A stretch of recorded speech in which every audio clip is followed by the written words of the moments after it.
جو روزہ عبادت بن جائے وہ نجات دلا سکتا۔ ایک تو روزے کی عادت ہے اور ایک تو روزہ عبادت ہے۔ روزہ عادت اور عبادت میں فرق کیا ہے؟ عادت یہ سب نے رکھا ہم بھی رکھ لیں، یہ عادت ہے۔ نہ رکھیں گے تو کیا جواب دیں گے، یہ عادت ہے۔ نہ رکھیں گے تو لوگ تانا دیں گے، عادت ہے۔ پھر روزہ عبادت کیا ہے؟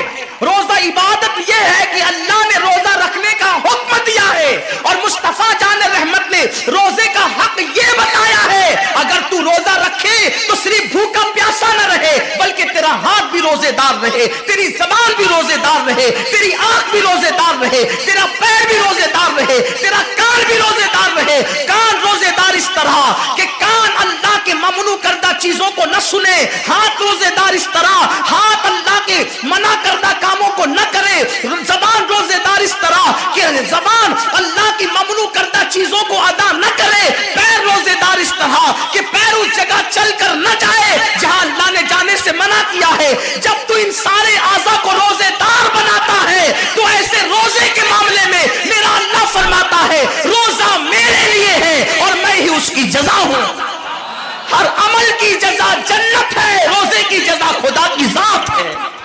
اسی لیے آقا فرماتے ہیں روزے دار کو دو خوشی ہے، ایک تو افطار کے وقت، دوسرا لقائے رحمان کے وقت، خدا کی زیارت کے وقت۔ صحابہ نے پوچھا آقا ہم اللہ کی زیارت کیسے کریں گے؟ آقا فرماتے جیسے تم آسمان پہ چاند دیکھتے ہو بلا تمثیل اسی طرح تم خدا کی زیارت کیا کرو گے۔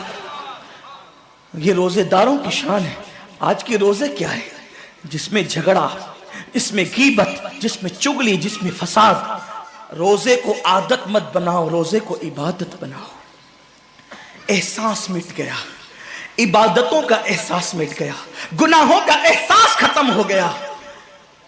جب تک کہ لوگوں میں گناہوں کا احساس زندہ تھا وہ عبادت کر کے بھی اللہ سے ڈرتے تھے، وہ عبادت کر کے بھی رب کی بارگاہ میں آنسو بہاتے تھے کہ مولا میں تو حق ادا نہ کر سکا۔ لیکن آج احساس نہیں ہے، اس لیے لوگ ہنستے ہنستے افطار کرتے ہیں۔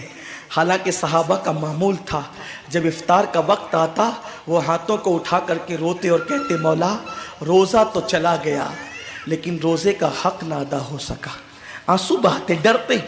لیکن آج ایسا کچھ بھی نہیں ہے۔ ہماری ساری نیتیں تو دسترخوان پہ لگی ہوتی ہے افطار کے وقت۔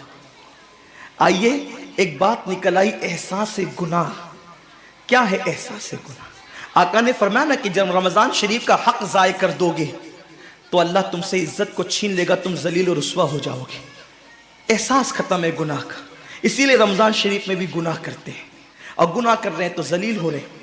احساس کسے کہتے ہیں؟ احساس یہ کہ میں نے کیا کیا، چھوٹے سے گناہ کو بڑا سمجھنا میں نے کیا کیا۔ ایک خاتون بارگاہ رسالت میں آئی اور عرض کیا یا رسول اللہ مجھ سے زنا ہو گیا ہے، میں نے بہت بڑا جرم کر لیا ہے، آپ مجھ پہ حد لگا دیں، حد جاری کر دیں تاکہ میں گناہ سے پاک ہو جاؤں۔ اللہ کے حبیب نے احساس گناہ دیکھ کر کے فرمایا کہ جا ابھی تیرے پیٹ میں بچہ ہے، تیرے جرم کی سزا تیرے پیٹ کے بچے کو نہیں دی جا سکتی، اگر تجھ پہ حد لگے گی تو وہ بچہ بھی ختم ہو جائے گا، جب بچہ پیدا ہو جائے اس کے بعد آنا۔ بچہ پیدا ہو گیا تو وہ لے کر کے آئی۔ آقا فرماتے ہیں تیری جان چلی جائے گی تو اس کی پرورش کون کرے گا، اس کو دودھ کون پلائے گا؟ جا اس کو دودھ پلا اس وقت تک جب تک یہ کھانے نہ لگے۔ وہ بچے کو 2 سال تک دودھ پلاتی رہی، اور جب بارگاہ رسالت میں آئی تو بچے کے ہاتھ میں روٹی کا ٹکڑا دے کر کے آئی۔ بچہ روٹی کھا رہا تھا، عرض کی آقا مجھ پہ حد جاری کریں تاکہ میرا گناہ جو میرے دامن پہ لگا ہے وہ دھل جائے۔ حضور نے 3 مرتبہ اس کو اپنے دروازے سے ٹالا، اگر کوئی دوسرا ہوتا اس کو ڈھیل دی جاتی تو وہ بھاگ جاتا، دوبارہ پلٹ کرنا آتا، لیکن احساس گناہ تھا، گناہ کا احساس تھا کہ یہاں گناہ مٹ جائے تاکہ وہاں جواب دینے سے بچ جاؤں۔ اس خاتون نے 3 مرتبہ حاضری دی، حضور اب میرا بچہ روٹی کھانے لگا ہے، مجھ پہ حد لگا دے تاکہ میں پاک ہو جاؤں۔ اللہ کے حبیب نے فرمایا اللہ کی بندی جب اللہ نے تیرے جرم پہ پردے ڈال دیے تھے تو تو نے اظہار جرم کیوں کیا؟ اب چونکہ تو جرم کا اظہار کر چکی ہے، اقبال گناہ کر چکی ہے، اب تجھ پہ حد لگائی جائے گی۔ اور اس کو سنگسار کر دیا گیا۔ جب وہ مر چکی اور اس کو دفن کر دیا گیا تو کسی نے کہا کتنی بدبخت تھی وہ عورت جس نے رسول پاک کے دور میں منہ کالا کیا۔ میرے نبی نے فرمایا تو اس کا گناہ دیکھتا ہے، تو اس کا احساس گناہ نہیں دیکھتا۔ اس نے ایسی توبہ کی ہے، اگر اس کی توبہ 70 جہنمیوں پہ تقسیم کی جاتی تو اللہ ان کو بھی جنت عطا فرما دیتا۔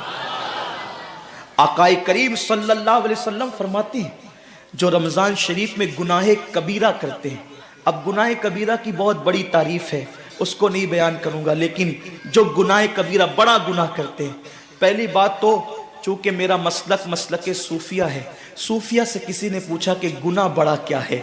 امام غزالی فرماتے ہیں نہ کوئی گناہ چھوٹا ہے نہ کوئی گناہ بڑا ہے، بات تو یہ ہے جس گناہ پر خدا تیری پکڑ کر لے وہی گناہ سب سے بڑا ہے، اور جس نیکی پر خدا تجھے بخش دے وہی نیکی سب سے بڑی ہے۔ کسی گناہ کو چھوٹا سمجھ کے مت کرو، پتہ نہیں وہ کس گناہ پہ ناراض ہو جائے۔ تو اللہ کے حبیب صلی اللہ علیہ وآلہ وسلم فرماتے ہیں جو رمضان شریف میں بڑا گناہ کبیرہ گناہ کرتے ہیں، سال بھر تک فرشتے اس پہ لعنت کرتے رہتے ہیں، اور اگر اسی سال اس کو موت آ جائے، اسی سال جس نے ماہ رمضان میں گناہ کبیرہ کیا تھا، اس نے بڑا گناہ کیا تھا، اب بڑے بڑے گناہوں کو گنایا گیا۔ مثال کے طور پر کسی عورت پر غلط نیت سے نظر ڈالنا یہ گناہ کبیرہ ہے، جھوٹی قسم کھانا یہ گناہ کبیرہ ہے، ناپ تول میں کمی کرنا یہ گناہ کبیرہ ہے، کسی کو دیکھ کر اس کا مذاق اڑا کے دل دکھانا یہ گناہ کبیرہ ہے، کسی کی امانت میں خیانت کرنا یہ گناہ کبیرہ ہے، ماں باپ کا دل دکھانا یہ گناہ کبیرہ ہے، کفر کرنا یہ گناہ کبیرہ ہے، بلکہ اکبر الکبائر ہے۔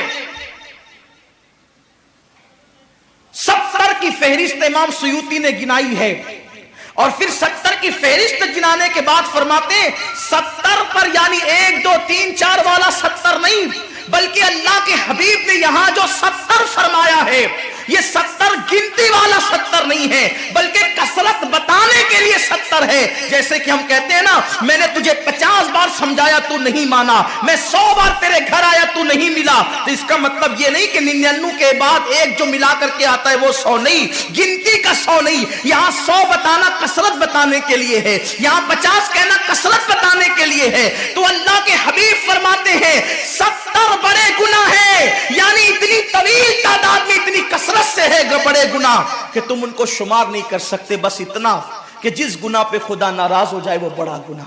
تو جس نے رمضان شریف میں قصدن بڑا گناہ کیا، قصدن، نماز کو چھوڑنا بھی گناہ کبیرہ ہے، نماز کو ترک کرنا بھی گناہ کبیرہ ہے۔ میرے آقا صلی اللہ علیہ وسلم کے دیوانوں، کھیل کود میں وقت کو ضائع کرنا، وقت کا ضیاع، یہ بھی گناہ کبیرہ ہے۔ آقا فرماتے ہیں جس نے رمضان شریف میں گناہ کبیرہ کیا، اس رمضان سے لے کر آنے والے رمضان شریف تک فرشتے اس پہ لعنت کرتے۔ یہ لعنت کیا ہے؟ لعنت سمجھتے ہیں؟ لعنت کا مطلب یہ ہے جس پہ لعنت پڑی وہ ہمیشہ کے لیے اللہ کی رحمت سے دور ہو گیا۔ انسان کی لعنت کیا ہے؟ انسان کی لعنت ایک جانور پر، حضور علیہ الصلوۃ والتسلیم کسی صحابی کے جانور پر بیٹھے تھے، وہ دھیرے چل رہا تھا، کسی نے کہہ دیا کہ اس پہ لعنت ہو، یہ دھیرے چلتا ہے۔ حضور علیہ السلام نے اس جانور کے نیچے اتر کر فرمایا جس پہ لعنت کر دی گئی میں اس جانور پہ سواری نہیں کر سکتا۔ یہ ایک انسان کی لعنت کا اثر ہے، جس پہ معصوم فرشتے لعنت کرے اس کا انجام کیا ہوگا؟ وہ بھی 1 2 لعنت نہیں۔ رمضان شریف کو چھوٹا مت سمجھیے، 1 کے 70 پر آپ کی نظر ہے، گناہ نیکیوں کی کثرت پہ آپ کی نظر ہے، گناہوں کی تباہی پہ آپ کی نظر نہیں ہے۔ اللہ کے رسول صلی اللہ علیہ وسلم نے فرمایا جیسے ماہ رمضان شریف میں نیکیوں کا درجہ بڑھ جاتا ہے، ویسے ماہ رمضان شریف میں گناہوں کا بھی معاملہ بڑھ جاتا ہے۔ یعنی اگر رمضان شریف میں تم ایک گناہ کرو گے تو اور دنوں کے اندر جو گناہ کرتے تھے اب اس گناہ سے زیادہ تمہیں عذاب دیا جائے گا، کیونکہ آپ نے ماہ رمضان کی حرمت کو پامال کیا ہے، آپ نے ماہ رمضان شریف کی عزت کو پامال کیا ہے۔ تو سوچو انسان کی لعنت پڑے، یہ حال ہے تو جس پہ فرشتوں کی وہ بھی ایک دو نہیں پورے سال تک فرشتے لعنت کرتے ہیں، اور اللہ کے نبی صادق و مصدوق نبی نے فرمایا کہ اگر وہ اسی سال رمضان شریف آنے سے پہلے مر جائے تو اس کے پاس کوئی نیکی نہیں ہوگی جو اس کو جہنم کی آگ سے بچا سکے، اور اس کا ٹھکانہ تو جہنم ہی ہوگا۔ خدا کے لیے اپنے حال پہ رحم کرو، اپنے آپ کو جہنم کا ایندھن مت بناؤ۔